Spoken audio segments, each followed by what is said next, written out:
လို့သတ်မှတ်တယ်လူတယောက်နိုင်ပေါင်းတစ်သောင်းအလုပ်လုပ်တဲ့ဆိုရင်အောင်မြင်တယ်လို့ပြောသတ်မှတ်တယ်နော်ဆိုကြပါစို့ဒုစရလေးတွေပဋ္ဌာန်းရွတ်တယ်ပြေးရွတ်တယ်ဓမ္မစကြာမှာသူများတို့ရွတ်တယ်နိုင်ပေါင်းတစ်သောင်းပြည့်အောင်ရွတ်ပြီးပြီလားမရွတ်သေးတာမအောင်မြင်သေးဘူးသတ်မှတ်လို့ရတယ်နော်တရားထိုင်တယ်တရားထိုင်တဲ့အချိန်ကနိုင်ပေါင်းတစ်သောင်းပြည့်ပြီလားပြည့်ပြီဆိုရင်အောင်မြင်တယ်လို့သတ်မှတ်လို့ရတယ်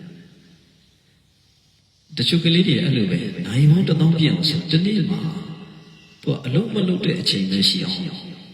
အလုံးလုံးတဲ့အချိန်ရှိအောင်လို့တက်တက်ကိုအလုံးလုံးတယ်လုံးချင်လို့အလုံးကိုလုံးတယ်ဒီအလုံးကရလာမှဝင်ငွေတွေဘယ်လိုရချင်လို့အဆက်အသွယ်တွေဘယ်လိုရချင်လို့ဘယ်လိုအရာတွေဘယ်လိုရချင်လို့ဆိုတဲ့စိတ်ထဲသူတို့ရဲ့စိတ်နိုင်ပေါင်းတစ်သောင်းပြည့်ချင်လို့အလုံးတွေလုံးတယ်ပြည့်သွားရင်အလုံးလုံးအောင်မြင်ပြီပဲပတ်စံဆိုတာအလုံးလုံးရပြီအောင်မြင်မှုအလုံးလုံးရပြီကိုယ်တွေတော့တရားတွေဟောတယ်နိုင်ပေါင်းတစ်သောင်းပြည့်ပြီလားလို့လိုက်ကြည့်တရားအုပ် YouTube မှာပုတ်တစ်ထောင်ကျော်လောက်တွေရှိပြီကြည့်တစ်သောင်းမပြည့်သေးဒါအောင်မြင်တယ်လို့ပြောလို့မရဘူးနော်တရားဟောတဲ့ရှုတော့နိုင်ပေါင်းတစ်သောင်းပြည့်အောင်မြင်တယ်လို့သတ်မှတ်တယ်တရားထိုင်တဲ့ရှုတော့နိုင်ပေါင်းတစ်သောင်းပြည့်အောင်ကိုထိုင်ပြစ်တယ်ဆိုရင်တော်တော်အစစ်တစ်ခုတော့ level တစ်ခုတော့ရောက်ပြီးရွတ်တယ်ပဋ္ဌာန်းရွတ်တယ်ဓမ္မစကြာရွတ်တယ်ကိုယုံကြည်ရဲ့အရာပေါ့အဲ့လိုရွတ်တဲ့ဖတ်တဲ့သူကလည်းနိုင်ပေါင်းတစ်သောင်းပြည့်အောင်ရွတ်ဖြစ်ပြီးဆိုရင် level တစ်ခုတော့သိကြပေါ်ရောက်အလုံးလုံးတဲ့အခါမှာလည်းငါနိုင်ပေါင်းတစ်သောင်းပြည့်အောင်အလုံးလုံးပြီးပြီလားမလို့တဲ့လေမလို့အသေးဘူးဆိုရင်ကြိုးစားကြည့်လုပ်ပြီးပြီဆိုရင်လည်းသိကြမအောင်လောကီကိစ္စပဲဖြစ်ဖြစ်လောကီကြည်ပွားရေးတိုးတက်ရေးချမ်းသာရေးပဲဖြစ်ဖြစ်လောကရဏကြည်ပွားရေးတိုးတက်ရေးအောင်မြင်ရေးပဲဖြစ်ဖြစ်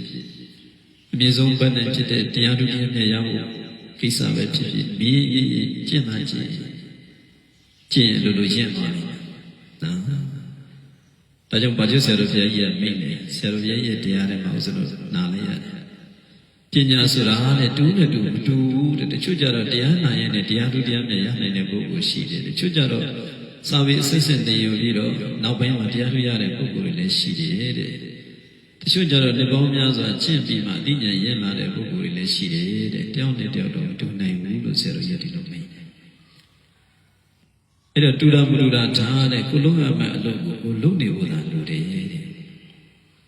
ကိုသွားမဲ့လမ်းကိုသွားမှကိုရောက်မှာမသွားဘဲနေတော့မရောက်ဘဲနေမှာပေါ့တဲ့ခြေလက်တရားနှမ်းမဲ့နေရာရောက်ဖို့ခြေတလန်းစလှမ်းပြီးပြီဆိုရင်69လက်မှကျန်တော့တလန်းမှမလန်းသေးဘူးဆိုရင်တော့ခြေလက်တရားကိုကျန်နေတာပေါ့နော်နိုင်ပေါင်းတစ်သောင်းပြည့်အောင်လို့တကယ်ကြိုးစားကြည့်တော့တကယ်နိုင်ပေါင်းတစ်သောင်းပြည့်အောင်အလုပ်လုပ်ရင်အောင်မြင်တယ်လို့ဒီလိုဆိုတယ်နိုင်ပေါင်းတစ်သောင်းပြည့်အောင်အလုပ်လုပ်ပြီးအောင်မြင်တယ်လို့ဒီလိုဆိုတယ်နော်လောကီကိစ္စဖြစ်ဖြစ်လောကုတ္တရာကိစ္စဖြစ်ဖြစ်ပြည်ပဋ္ဌာန်းရွတ်တာပဲဖြစ်ဖြစ်တရားထိုင်တာပဲဖြစ်ဖြစ်ဆရာလုပ်ငန်းတွေလုပ်တာပဲဖြစ်ဖြစ်နိုင်ပေါင်းတစ်သောင်းပြည့်အောင်မြင်တယ်ဆိုကြပါစို့တို့ဗန်းတဲ့တစ်ခုကိုခြေလန်းတရားလမ်းမယ်ဆိုကြပါစို့တလန်းမှမလန်းသေးဘူးဆိုရင်တော့အစနေစလမ်းမိုင်းတစ်သောင်းကြီးပထမခြေလန်းအစတာပဲခြေလန်းတရားကြီးနဲ့ပထမခြေလန်းအစတာကိုတလန်းလမ်းပြီးပြီဆိုရင်69လမ်းပဲကျန်တော့10လမ်းလမ်းပြီးပြီဆိုရင်ခြေလမ်းပေါင်း90ပဲကျန်တယ်နော်အဲဒါကြောင့်ပုံမှန်လေးအလုံးလုံးနေဖို့ရည်ကြီးတယ်တဲ့ရတာသူ့တောင်းလို့အမှာကုတောင်းဝင်တယ်တောင်းကိုခွဲဝေပြီးတော့ရလို့စိတ်တွေနေကံပြည့်ထန်နေလို့လည်းမဖြစ်ဘူးတဲ့ချိန်တိုင်းတော့ရသွားမှာဒါကြောင့်ပုံမှန်လေးသာလုပ်သွား